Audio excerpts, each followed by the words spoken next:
Have you ever felt like you did the things that people said would make you happy, and from the outside, your life looks good, but on the inside, something feels off?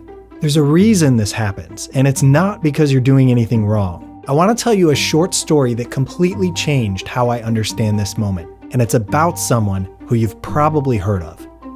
Georgia O'Keeffe was one of the most successful artists in New York. Her work was selling. Her name was well known. She was married to one of the most influential figures in the art world. From the outside, her life was amazing. But then something happened. She had a nervous breakdown. She stopped painting, and she did something that made no sense to the world that she was a part of. She disappeared into the desert. When Georgia O'Keeffe first set out as an artist in New York, she quickly became one of the most talked about emerging figures in modern art. She had money, she had recognition, she had a place in the story, something so many people would dream of. But all that recognition came with a hidden cost. She was surrounded by opinions, by projections, by noise. She was being seen everywhere, but she wasn't being met. And over time, she became exhausted. She struggled to eat. Eventually, she was hospitalized for a nervous breakdown. For a long stretch of time, she couldn't paint at all.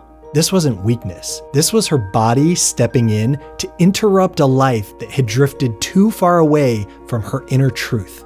She didn't have answers. She didn't know what to do. All she knew was that she couldn't keep living the life that she was living.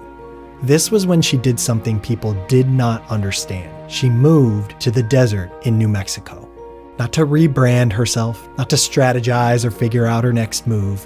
She went to remove interference.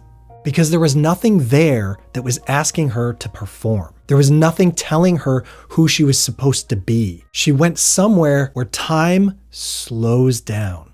And in that slowing, something began to come back online. Her ability to see.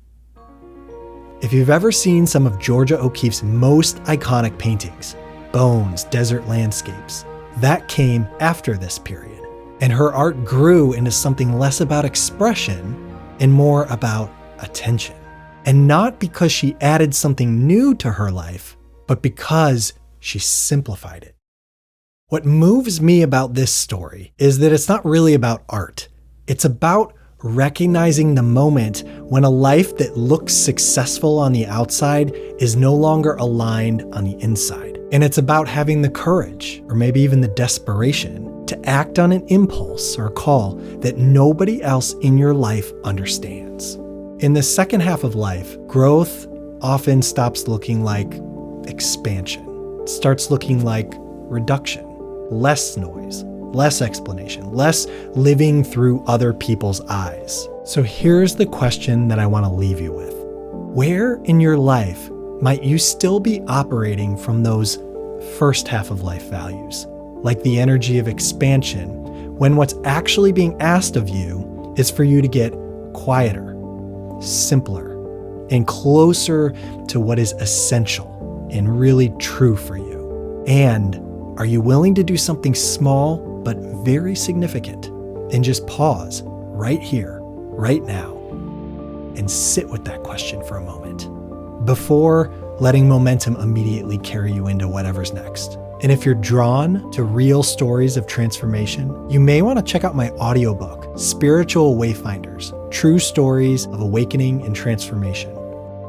If this resonates with you, feel free to subscribe or let me know in the comments what part of this landed for you. Peace and love.